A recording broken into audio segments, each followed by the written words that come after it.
Well, today's the day where I consider thinking about fixing this golf cart. It's had a lot done to it. It's got new switch. It's got some new wiring. It's got some new kind of dusty and dirty lithium battery packs. Some kind of built-in counter.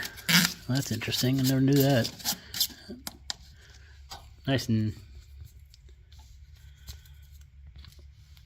Is it dead or what?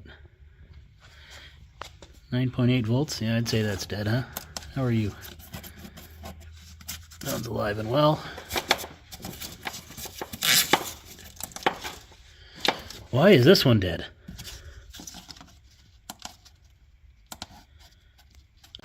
So the owner of the cart bought that charger, hooked it up to that battery, did nothing. Hooked it up to this battery, started charging.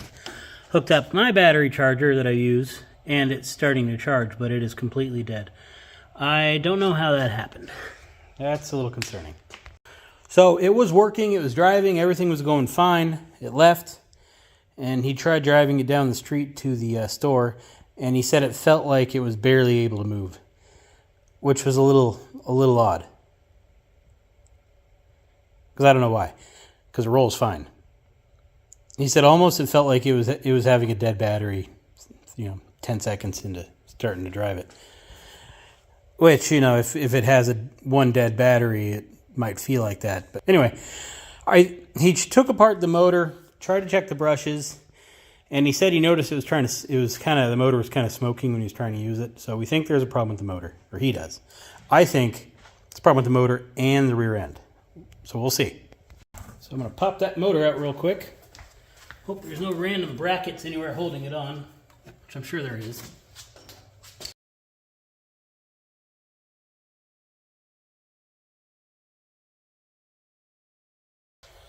All right.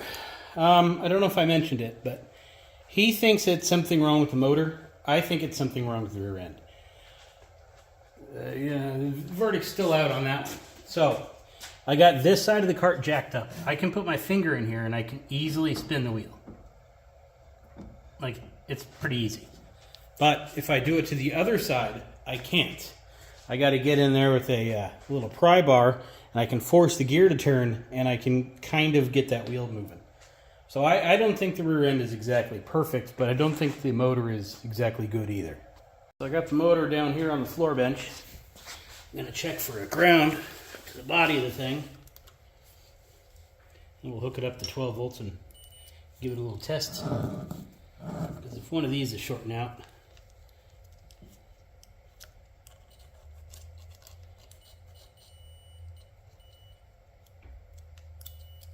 uh-oh.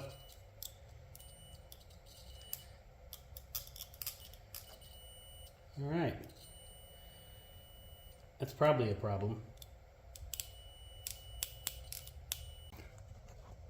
So I can't really see anything obviously wrong with this. So I'm just going to prop it up here in my lathe. Give it a good spin and clean up the contact points. This is how the pros do it, by the way. Takes you through. I got a short. Okay. Let me see if I can hold this. Probably not. But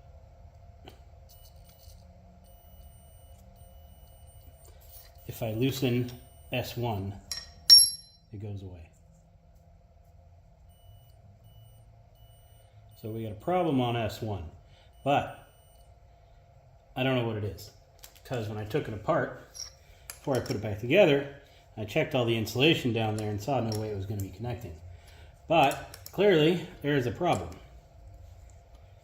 So our motor is shorting out everything, potentially killing that battery.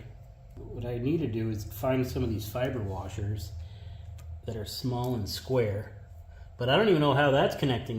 That's way down there. Anyway, load them into the bottom of the terminal so when it's pulled up it can't connect anywhere. But I don't really see that being an option with my That's why I need a 3D printer. You know what I mean? So yeah, it's not beeping. Back in my youth, which is currently ongoing, I might add, I used to use non-insulated butt splices, and I would put some of this junk inside of the heat shrink tubing, and then heat shrink it on. It worked great. I mean, it was disgusting looking back on it. But yeah, those were some good connections. I mean, using those open barrel F crimps, that's a world of difference, but it worked then. Anyway, so this stuff's gross. I'm probably going to get it everywhere, but that's perfectly fine.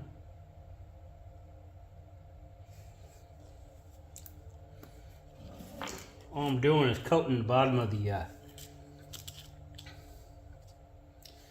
bolt, hoping not to spill any onto the little spinny copper bits down inside of there. This will make the little square insulators slightly harder to get on, but that's all right. That could hurt nothing. Coat the inside underneath as well. So I'll let that dry. How long does this stuff take? Don't say 24 hours. Waterproof seals, insulates, liquid electrical tape, danger, keep out of reach of children, do not use inside of electric motors, first aid. That doesn't say anything about dry time. All right, here's my guess. Time and pressure makes these things kind of cone shape in, pulling the base up higher than it should be, resulting in eventually the motor shorting out. That's my theory. So I cut out these little pieces of, you know, I don't know, top of a Q-tip box, actually, cardboard. So it's like paper cardboard. Cardstock. There you go, that's the word. So in theory, if I can put 2 of those down in there, that'll also help the case. The glue stuff dried too. Okay, moment of truth.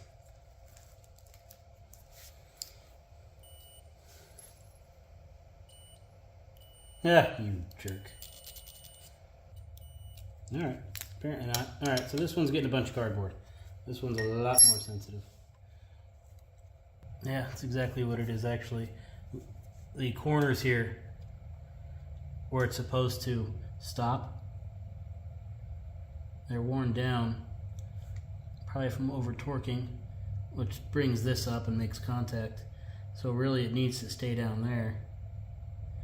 So yeah, I need a pretty thick something to space this so it doesn't pull that bolt too high up. Wedge my hammer in there. I cut a bunch of gaskets, put it in there. That didn't work. I then cut a little piece of rubber I had up, put that in there, and that works. So, nothing, but together they work. So, our motor is no longer shorting out, so now we can give it another test. So I think I need to go from A1 to S2.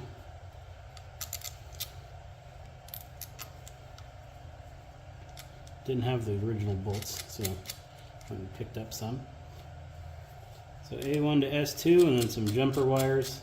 I'd rather not use that lithium battery there in case this shorts out, but that's all I got at the moment. So that's clearly what I'm using. All right, let's see if it blows up. Hope not.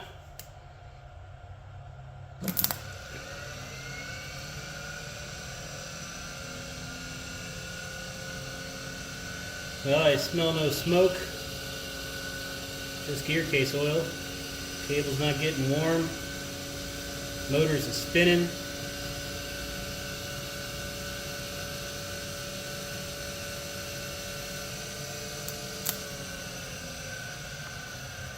Alright, I'm going to call it good.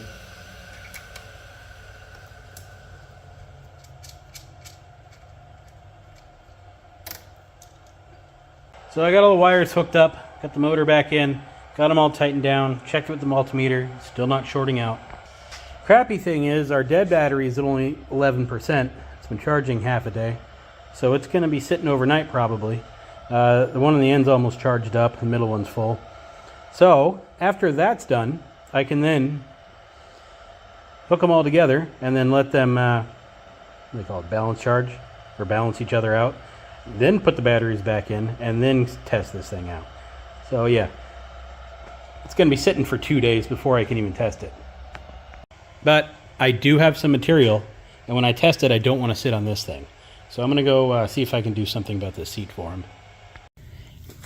Well, I mean, the motor's working, but that's about where we are. I tried to get it to actually work, and this switch assembly right here that controls the forward and reverse basically reverses the polarity on the motor when you want to go forward or backwards. It is not working. It does absolutely nothing. So, gotta take it apart and see what's going on. I already popped the handle off.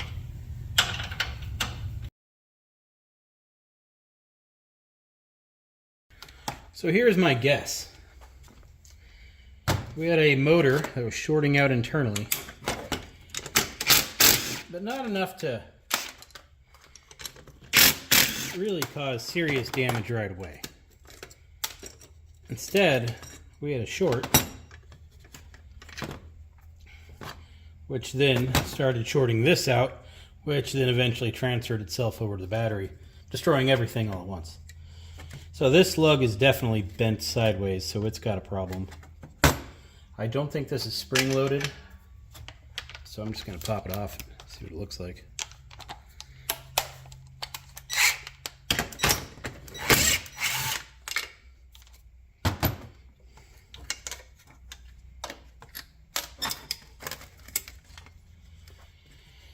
Yeah, that's a little melted.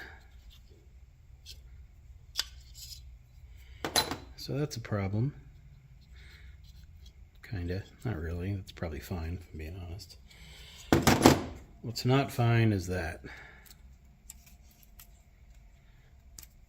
That's an issue. That sucks. So I need a new copper lug. And yeah, that's probably not happening. Pretty well melted in there at this point, though.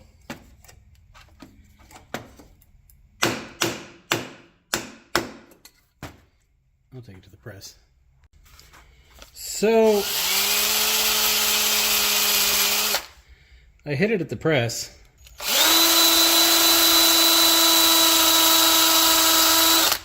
Pushed it down a little bit. Now it's sticking up. As crappy as it is, it might actually work. I mean, this thing's pretty bad.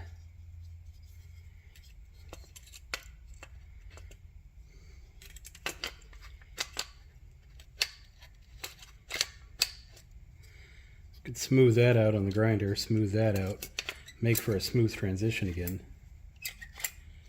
But I mean, as far as connection goes, it'll definitely connect again. The threads on the stud are a little boogered. It looks like somebody was trying to hit it with a bolt or put it in a press or something. Don't know how that happened. So I wouldn't say it's good, because it needs to ramp up that uneven surface. But I mean, as far as connection goes, it'll make a connection. So I'm gonna put it in. We're gonna see what happens. Yeah, so that didn't work. Well, it might work. You can actually shift it, because those springs are pretty tight and it can't form a little ramp. So that needs to either be flush or ground down. So I'm going with the grinding approach. Okay, I got a grinding bit chucked up into my die grinder. Clear off some room here. So all I need to do really is make a ramp. So that's the plan.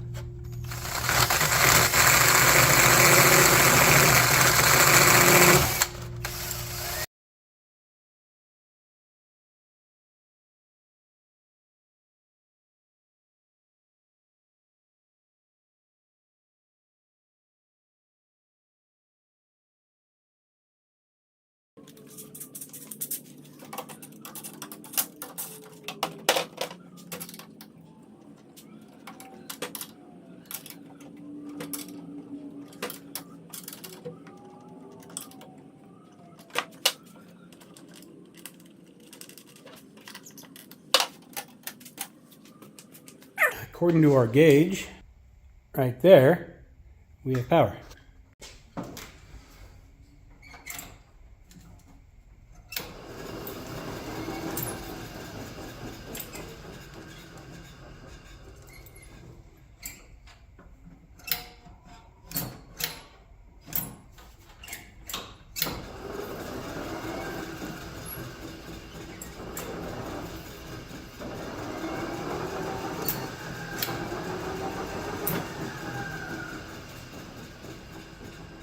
That switch needs to be in just the right spot for it to work. How long will it work for? Who knows? Probably the first time you're somewhere far and need to rely on it, that's when it's going to break. But see, it works. Nothing.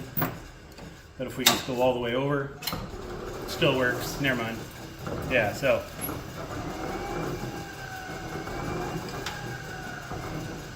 So there is a point to where it doesn't work. So the switch is a little touchy. All right, got what's left of the seat and the foam onto the bench here. I have this material, which is kind of useless. It's made for aircraft beds, so like private jets and stuff. This would be the material that they would sonic or RF weld together to form, durable bed covers rather. So it doesn't, you can't sew it. I mean, you can, it just ain't gonna last.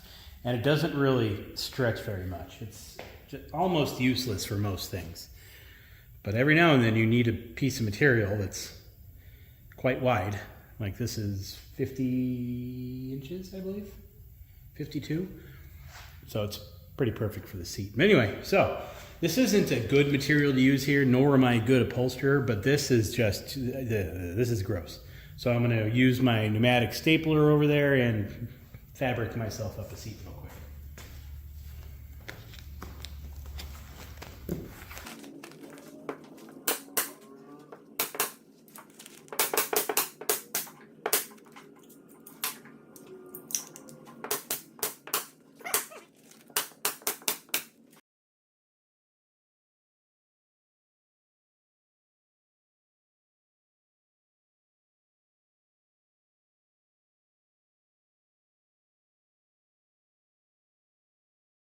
Really, when you pay for upholstery work, you're paying for the guy that knows what he's doing to fix the corners. So it's better than it was, but I don't know if I like it. But I mean, you can sit on it now without needing to go wash your clothes after. But for whatever reason, there's a huge gap here. I'm kind of wondering if that's even the correct seat for this golf cart. But like I said, it works for now. Except for that.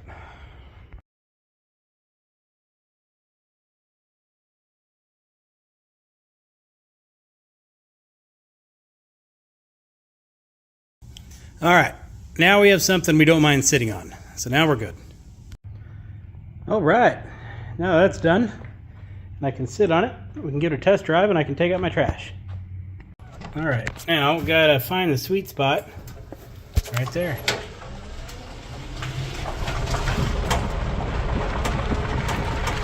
All right, we are full throttle and we are barely moving. Okay, my other golf carts have been fine on 24 volts. Yeah, not good, don't get me wrong, but it's been fine. You can drive it around. This you can't, so let's see what's going on. Key on, we're at 39.9 volts. Definitely got more power. 55 amps being drawn, 45 amps.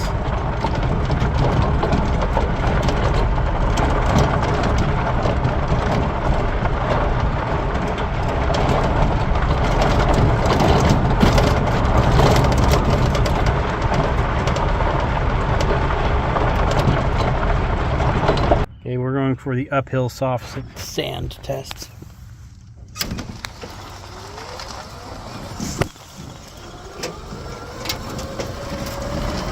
So we're going for the run over a bush test too. Anyway, 44 amps, whatever.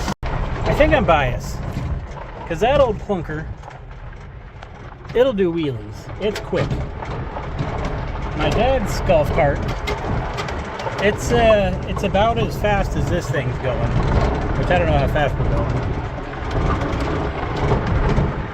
I'm not smelling any smoke or burning yet. All right, let's try another uphill test.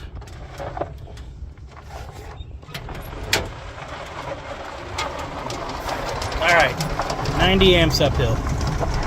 But then once you start moving, drops back down to 50. Now, how far are we racing? Or are we just going to see which one gets ahead? Yeah, that's it. Ready? 1, 2, 3.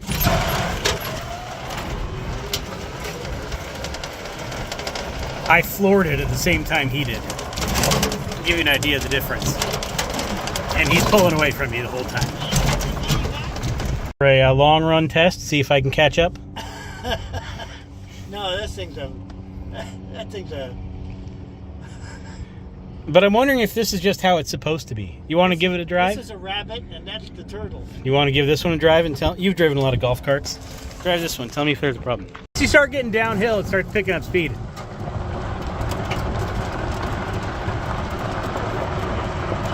I don't think he's impressed. So yeah, I think he had a problem originally with one battery failing, leaving it to run only on 24 volts like I tried to do, which the golf cart just did not like. And I think the motor was shorting out the whole time. So I don't really know what happened here. The motor was shorting out, one bad battery, led to months of problems. However, I am thoroughly convinced that the wheel bearing on that side is questionable at best. I think it needs a new wheel bearing to get it rolling better, to draw less amps, and get it a little more speed. But the electrical side, I figured out the problem, didn't really fix it, but rigged it back together to work good enough. Therefore, good. It needs a new switch, and it needs one new battery, and then we can start diagnosing other things. But the wheel in the back, I think he can tackle that. If he can't, he can bring it back. But I think I'm done fixing this for now. And it's better than when I got here because, you can sit on it. I think. Now, the other thing is this Power Queen battery that I was using. I've charged it once, and I just use it for when the power goes out here to hook up my power inverter and use my computer or power my fan. I don't know what its charge is like. It could be low, too. In fact, while we're here. All right, so it looks like it's in the lower 20 percentile. So some charged batteries, this golf cart's probably fine. Hopefully I didn't make a bad idea putting it in backwards, but off it goes.